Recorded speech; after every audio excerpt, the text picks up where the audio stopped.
caused them to fall was gravity. So what do we need? Eggs, Got him. water, Got him. bowl, Got him. and a pan. You got that? How about butter? We don't have that. We need that.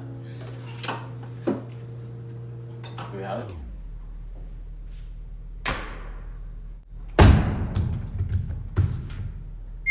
Were you wondering what the initial velocity was of the butter?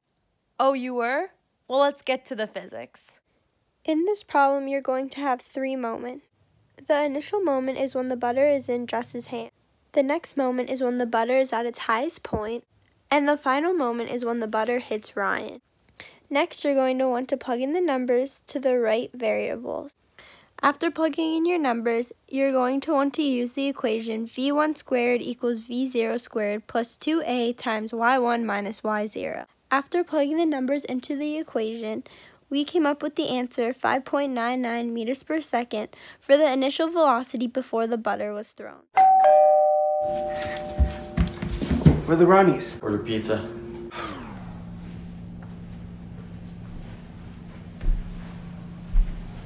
The reason they left was no brownies.